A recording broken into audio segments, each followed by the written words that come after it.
Thank goodness you're here. I was so worried about you. I was calling everyone. Great. Now they'll be asking what's wrong. Honey, I'm sorry that you overheard my conversation with Stella. That makes two of us. You cheated on Dad. And that's why our family broke up.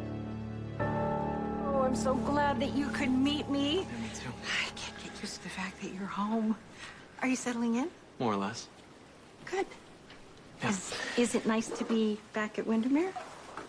It's satisfying to know that the house is back in the hands of the rightful owners instead of that interloper Valentine. Yes, I know. You've made your feelings about him very, very clear. But that's beside the point.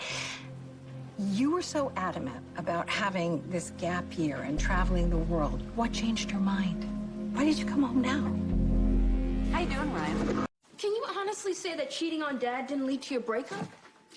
I can say that it was a difficult situation. Your father and I had a troubled marriage. Yes. And what I'm asking is if your affair is what caused your divorce. I understand that you're upset. And the reason why I didn't want you to learn any of this, because I didn't want it to affect you, to affect how you saw me or your father. Well, you should have told me instead of keeping it from me, hoping that I wouldn't find out. Honey, this is the 18-year-old Trina I'm talking to right now.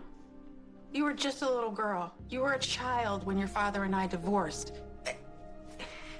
It wouldn't have been appropriate. So it was more appropriate to leave it like a ticking bomb to blow up in my face? As you know, from your father's decision to fake his own death. Sometimes parents keep secrets to protect their children.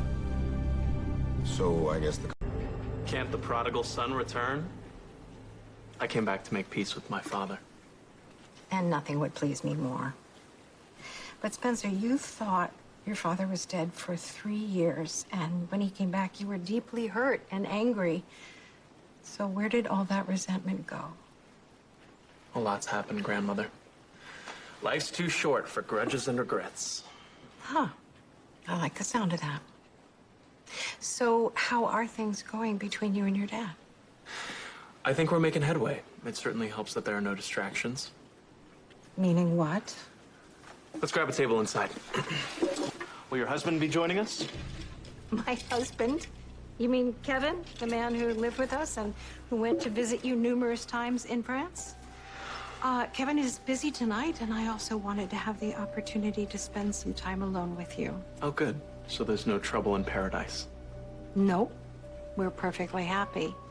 But I don't understand this impersonal euphemism. Do you have a problem with my husband all of a sudden? No, I don't have a problem with the illustrious Dr. Kevin Collins, brother of Ryan Chamberlain.